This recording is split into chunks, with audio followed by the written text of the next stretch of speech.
អាស្រ័យលើមានការជួយជុំចែងពីសំណាក់អាយដាមអុកញ៉ាសៀងណាំតំណាងរាជមណ្ឌលសៀមរាបប្រជាពលរដ្ឋចំនួន2ឃុំនិងឃុំតាអាននិងឃុំស្រណាល់ស្រុកក្រឡាញ់ខេត្តសៀមរាបបានទទួលនៅអគារសិក្សាមួយខ្នងស្មើនឹង5បន្ទប់និងអណ្ដូងទឹកស្អាតចំនួននឹង45អណ្ដូងដែលជាអំណោយរបស់លោកតូម៉ូយ៉ាតាស៊ីរ៉ូតាមរយៈនៃសមាគមជប៉ុន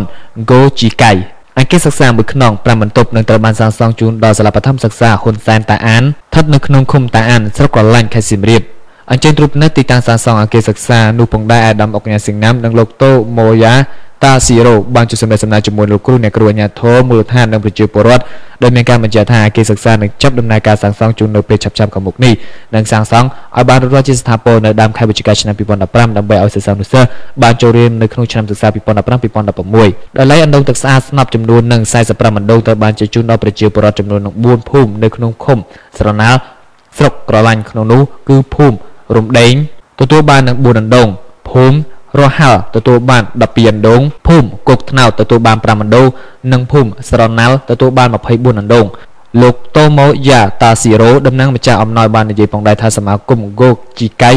សូមរាប់អានប្រជាពលរដ្ឋកម្ពុជាលោកបានបញ្ជាក់ផងដែរថាសមាជិក Go Chikai បានមកកាន់នៅខេត្តសៀមរាបជាញឹកញាប់ហើយដែលបាននឹងជួយកសាងសាលារៀននិងកសាងអណ្ដូងទឹកស្អាតជូនដល់ប្រជាពលរដ្ឋកម្ពុជានៅតាមសហគមន៍ដែលខ្វះខាតលោកក៏បានបង្ហាញនូវក្តីសោមនស្សរីករាយនិងមានមោទនភាពក្រៃលែងដែលបាននឹងមកចូលរួមចំណែកដោះស្រាយឆ្លើយតបនៅតម្រូវការរបស់ប្រជាពលរដ្ឋកម្ពុជាដែលខ្វះខាតនៅទីនេះ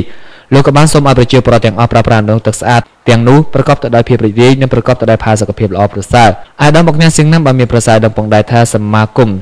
Go Chikai បាននឹងមកជួយសាងសង់សាលារៀននិងអណ្ដូងទឹកស្អាតជូនដល់សហគមន៍ប្រជាពលរដ្ឋនៅក្នុងខេត្តសៀមរាបចាប់តាំងពីឆ្នាំ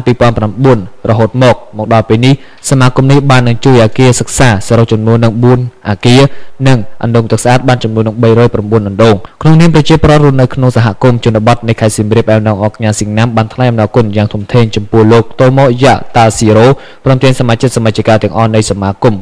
Go Chikai នៃប្រទេសជប៉ុនដែលចូលរួមចំណែកជាមួយរដ្ឋាភិបាលកម្ពុជាក្នុងការជួយកសាងហេដ្ឋារចនាសម្ព័ន្ធក្នុងវិស័យអប់រំ